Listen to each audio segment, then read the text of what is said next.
Dude, so look what I found. An old, ancient hard drive. It's from January 2017 and it holds up to 2.5 gigabytes, so 2500 megabytes.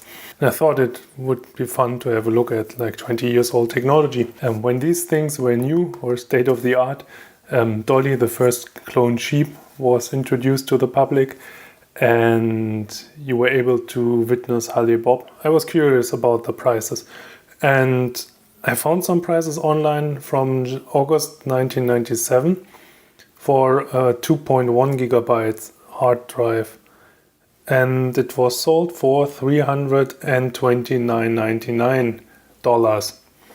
And if we correct that for inflation, that is about 440 euros today.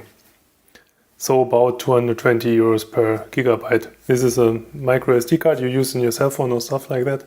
This can hold 64 gigabytes and cost like 20 euros, which is 0.31 cents per gigabyte. If you take the 440 euros and spend it today, you would get about 12 terabytes, 3.5 cents per gigabyte. So compare that to the 220 euros per gigabyte in 1997. So let's see what we got here. If we flip it around, the connectors look a little different than the ones we are using today. 4 ports for power. The middle ones are grounding, and on the right pin it's 12 volt and on the other one it's 5 volts. On the left hand you have the actual data port, which is a 40 pin connector, the IDE connector. And two things about this. One is you see there's one pin missing down here, so maybe it's more like 39 pins. And there's also a gap up here, there you can see it. So they basically had the same problem then with the old USB ports, where you should not plug it in when it's flipped. 2 plugs on it. So one here and the other one here. And then the one that went into the main board or your breakout card or whatever. In order to not mess the data up in the cable and with the connection, because you had 2 hard disks, you had to set up the hard drive.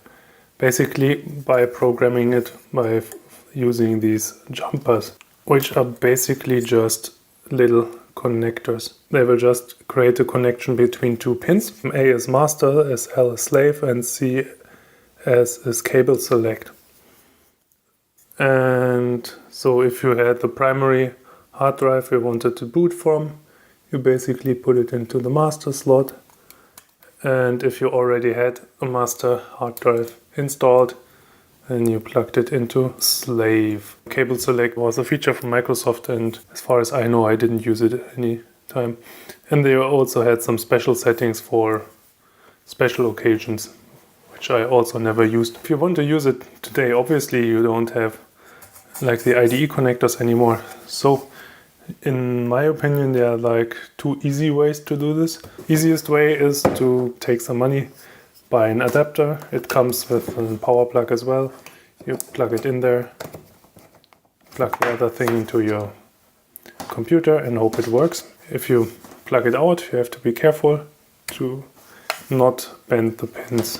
If you don't want to spend like 20 euros on such an adapter, you can just look around if you find an old case for the external hard drives and open it,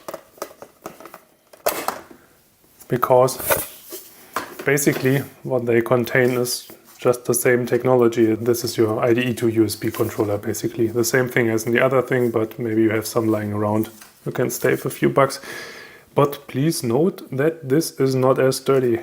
You know, the cable is really short, and if you pull and push around, they are connected to the board directly and they are not strain relieved, so you will break those connections more likely, and then you have to resolder them or you bend those pins and stuff like that, but for 1 or 2 times it's okay. Thanks a lot for watching. We will take a look inside in part 2 in the next video.